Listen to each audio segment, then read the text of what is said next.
Welcome to the Campground Catalyst Podcast, the show dedicated to fueling success in outdoor hospitality. Whether you're an outdoor adventurer, a campground owner, or looking to build your legacy in outdoor hospitality, you're right where you need to be. We're here to guide you through the fascinating world of campground management, unique real estate strategies, and the gratifying opportunities created by outdoor hospitality.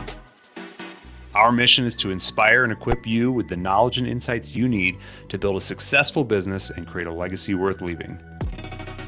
The Campground Catalyst Podcast is proudly sponsored by Beyonder Camp, your trusted outdoor hospitality experts. Subscribe now, join our active online community, and let's ignite our passions and potential together.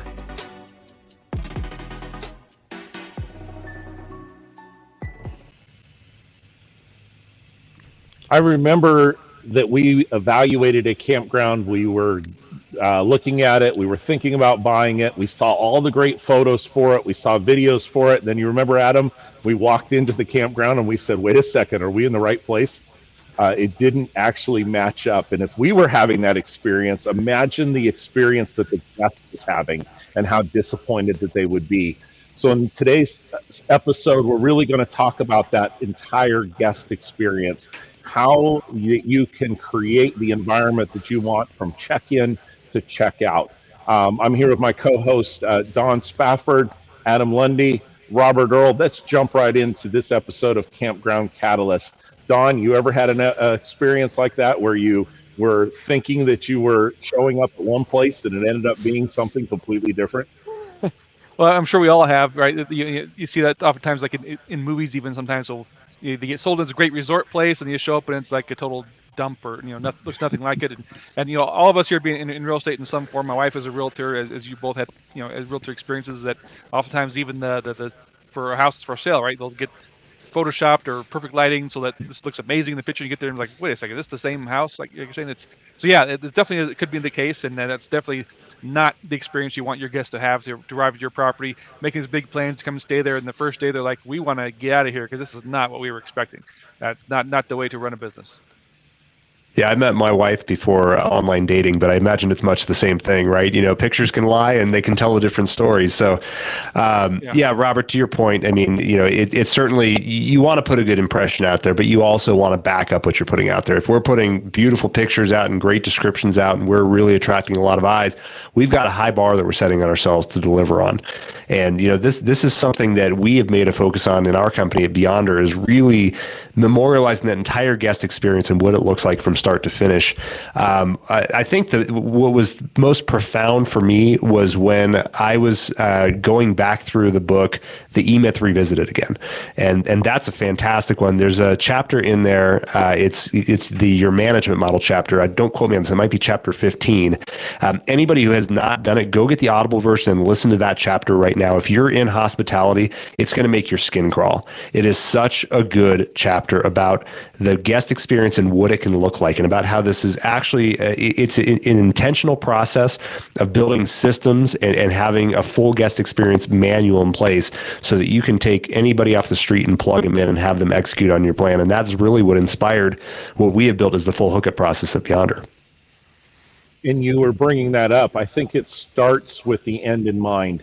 What is the experience that we want to have the guest? You brought that up to me in a past episode, that we're really in the memory business.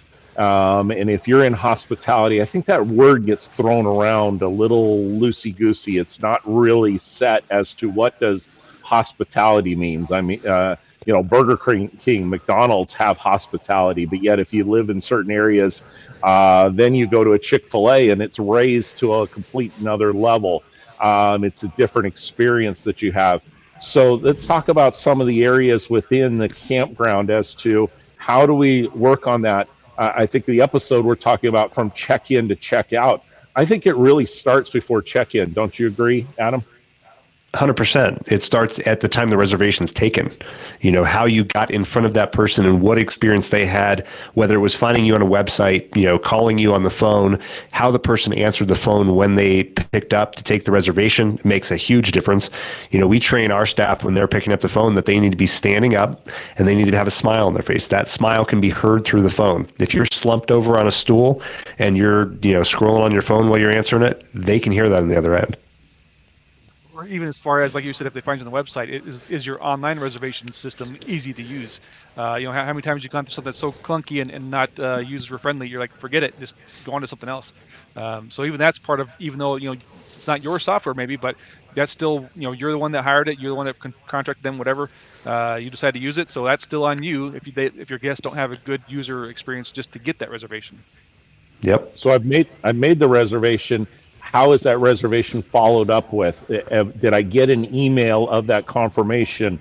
Were there instructions as to where to go, where to check in, my directions? If I'm driving a fifth wheel, if I'm driving a 38-foot diesel with a rig pulled behind it, a Jeep pulled behind it, I want to know if you have a low bridge in your area that I need to avoid it, that I need to go an alternate route to be able to get in.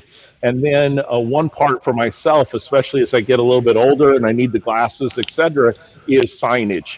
Signage is so important to have, not just the little highway sign that the VDOT or the Department of Transportation will provide to you, but really, truly your own signage, not just getting to your park, but once you arrive at the park, where do I take my rig? Where do I unhook? Where am I supposed to go? I don't want to get in a situation where I can't back up or I can't maneuver myself through.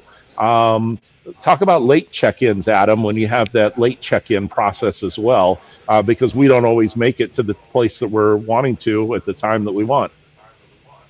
Right, absolutely. You know, one of the best experiences I had in a campground, this is before we even owned, is I made a reservation at a campground. I had a late arrival, and I was showing up a little later than I had scheduled with them. I think I told them I was going to be there at 5, and it was like 6:30. They actually called me at 6 o'clock, and they said, we want to make sure you're okay. It stunned me. You know, I was actually really impressed by it. They said, hey, you know, by the way, we're going to be out of our office, you know, but don't worry, we're going to leave your whole check-in packet. We got a map. We're going to draw on how to get there. We're going to put our phone number on it. So if you need any help, you can give us a call. And it was awesome. I had no expectation they were going to be there because it was well after their office closed. But the fact that they thought about me and remembered me, that was something that was special. And I took that in. So when we really started building out our model, that's something that we really wanted to embody. So we're taking that the extra step at Beyonder, and we're, you know, even day of check-in calls, you know, calling people, hey, we're looking forward to your visit. We can't wait to have you here today. You know, can you confirm what time you think you'll be here? Oh, it's going to be after hours. We'll walk you through the process, you know, very similar. You know, and that's something, you know, Robert's been working tirelessly to build, but these are all little pieces to a system that is going to ultimately result in the 5-star reviews that we want, which gets us, of course, the more business we're looking for. We made the technology investment that I have my own phone, and then I have the orange phone that is the after hours phone that is ringing through in the system, and I'm able to either have the manager or the somebody on staff be able to help the individuals that go there. Dawn, how about the time then that somebody has arrived, they're there, they're ready to check in. If you walk in and I ask you the question, how can I help you? Are you going to be kind of taken aback? Well, I don't know. It depends on how I'm feeling it is. You know, if I'm coming from a very long drive, right? I'm just getting there. I'm like, I just want to get checked in and get to my site so I can, you know, be done my day. Then yeah. I mean, I want somebody's going to help me to make it as smooth and easy as possible. Not wasting my time right now. Like let's talk later. but at the same time, you want somebody's going to be cheery, you know, willing to help, offering to help, not just as I mentioned before, sitting there on their phone and not even caring that you're there. You know, I want to feel like I'm wanted there, to feel like, you know, hey, you're happy. I'm got here, like Adam said, got here safely, you know, and whatnot. So yeah, I definitely I think everybody wants to have that kind of personal experience, make them feel special, no matter how tired or happy, whatever your day went. You definitely want to feel welcomed and that, you know, they actually want you there, not just you're another random person off the street that they don't really care if you're there or not. So that's my experience, right? Yeah, they after you've made the long drive, you're wondering, where do I check in? Where's the restroom? And where do the puppies go? So a thing that, again, we're striving for, we're not there at every park, we're going to be there very early on in this season, is that there's a trash can very close to where the folks have arrived, that there is a pet waste station, that there are signs, again, that go to the bathroom. And then when an individual arrives, I want to make sure that we're striving for our staff to say, welcome to Beyonder. We're so happy to have you here, because we really are. And then if you want to be very, very quick with your check-in, go for it, Don. We'll have that automated. We'll have the information. The packets are already together, the map drawing it to it. If you want to stop and chat for a bit, hey, we're here as well to be friendly and go through that experience that you want. Now, they've done that. They've checked in. They have their information. They show up at the site. And how do you want the site to look at them? It's got to be impeccable. There's no exception to it, and you got to have a process for that. That's something that we've tied into past conversations before about reservation systems and actually having a way to track if a site's been turned over. Same way as a hotel room. You wouldn't rent the hotel room somebody just checked out of, because it's got to get new linens, it's got to get cleaned. The campsites are the same exact way, and if you're skipping over that, that's a critical step when somebody could be showing up and you're leaving it to chance that the last person left it in good shape. Is the fire ring clean? Is there trash on the site? Is the picnic table flipped over on its side or out of place? There needs to be a standard and it needs to be set up right. So there are different ways to look at this. Some campgrounds have gone as far as to have someone lead you to your site, and then that second confirmation that the site is clean and is ready to go to help you get checked in. It's also an opportunity to upsell at that point, to maybe get the person to extend their stay or to add activities and amenities on. That's a great resource for it. But at the very, very least, day of, there needs to be a maintenance checklist and a maintenance walkthrough of all the check-ins that day, making sure those sites and those accommodations are ready to go so you don't have any hiccups, especially if you get that late arrival that maybe you forgot about. Make it sure that is definitely something that's on your daily, weekly, monthly checklist that you're going through and having the site. So now I'm settled into my site. I wake up the next morning. What am I also doing as a campground manager, as a campground owner, to make sure that I'm creating an unforgettable guest experience? What are some things that you are focused on or that you want to see in the campground? Well, I know what we're doing in our campgrounds, and sorry, Don, I'll let you jump in on that in a second, is we're keeping our guests apprised of the activities and events that we have going on. So, whether that be through email or text communications, when you're on site, you're in our communication bubble. We're letting you know that there's a fishing derby happening at 9 a.m. today for all ages, and that there's an art and crafts project for kids at the pavilion, and we're keeping them apprised on what's happening, giving them opportunities to get out and do fun things, and then also, of course, get them toward our store to potentially spend more money. And pretty much exactly that was what I was going to say is, I've got kids, so if I'm there, I want to know, okay, what's the activities I can send my kids to go do, different ages, younger kids and older kids, teenagers, right? So I want to make sure that they all have something to go do that they actually want to go do and have fun and enjoy, while I can either sit back and relax or go do something else, for some adult activities maybe, or even some full-on family activities that we can all do together. I want to know where those are at and what time they're happening, so I can plan my day and be ready for it. We've had campgrounds that we've checked in and we have not seen another person from the campground in our time that we're there.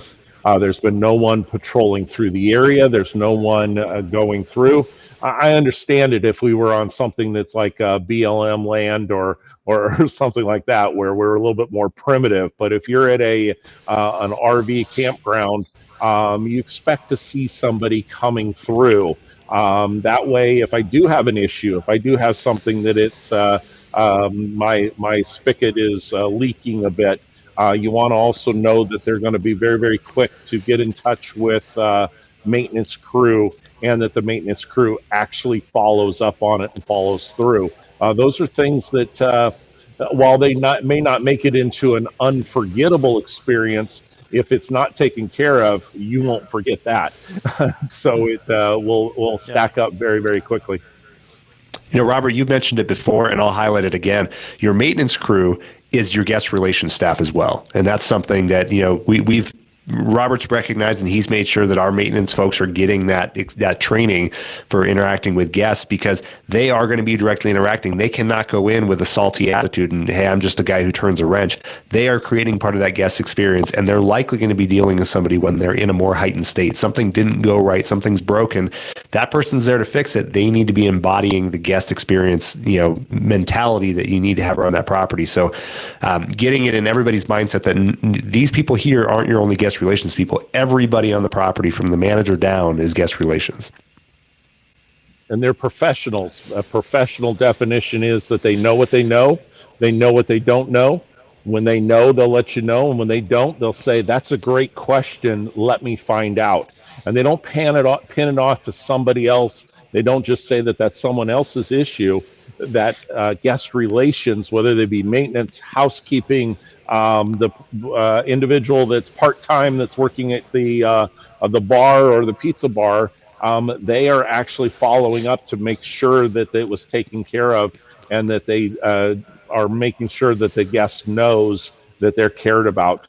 Now, I've had a great stay. I've gone, I'm ready to check out. Does it stop right then for the experience? Well, I've had places I've stayed before where the feeling you get on the last day is, don't let the door hit you on the way out. So they'll send you a thing, maybe tell you what the checkout time is, and come by and rush you out and tell you, checkout time's in 5 minutes, and that's all you hear from them. That's obviously not the experience you want to give that person, because this is the time when you need to be getting that 5-star review and getting their next booking. So, giving them a chance to get in front of you is ideal. If you can find a way to get them in your store, if you have a store before you leave, that's going to be great, because now you have an opportunity to potentially sell them more, but more important, get them booked for a future visit, remind them how to give a 5-star review, get in front of any maybe issues or concerns that came up before they jump on the Googler, and go give you a 1-star review. If you can spearhead that before they've hit that 1-star button, that could save you a lot of pain down the road. How do we do it, Robert? Well, I think it's different. In the parks that we've purchased, we really don't have a quote-unquote checkout area. But I think as we start to head to develop parks, we're really going to make it as a checkout area, and we're going to couch it as being a safety check. You're getting ready to go with your RV. We had a rig pull out of here the other day, and they were speeding out as they went, so that was a whole different issue. But we could, just by looking at it, tell that it really wasn't set up correctly. And we hope that there wasn't an issue as they go down the road, but having that checkout area that would have a place for them to be able to, okay, did you check your tire pressures, and having an air fill up that is available for them right there.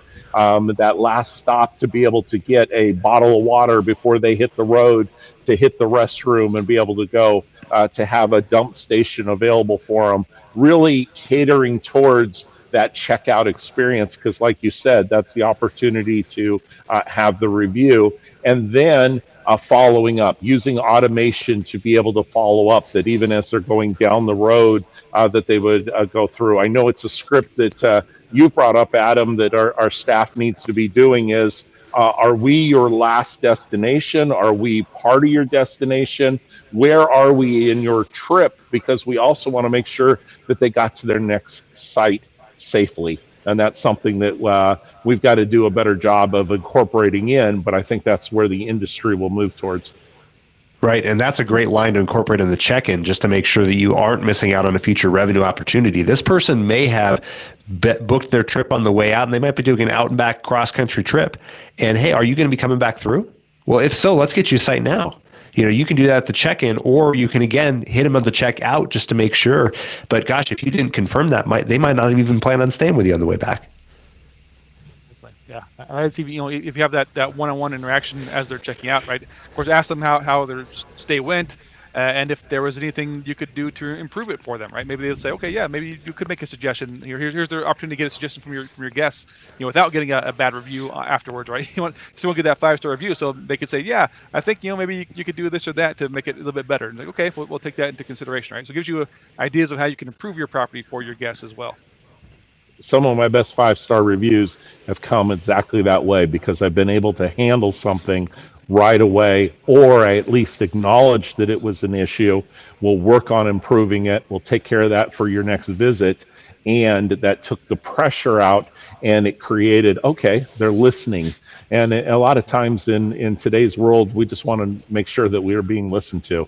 That sets a very good impression. I know I hate to say that our bar has lowered as a society, but anything that we can do to take it to the next level is really going to create that unforgettable experience that are there. We do a lot of modeling. And what I mean by modeling, you're looking at me, I'm not talking about being a model, like I'm going to go down the red carpet.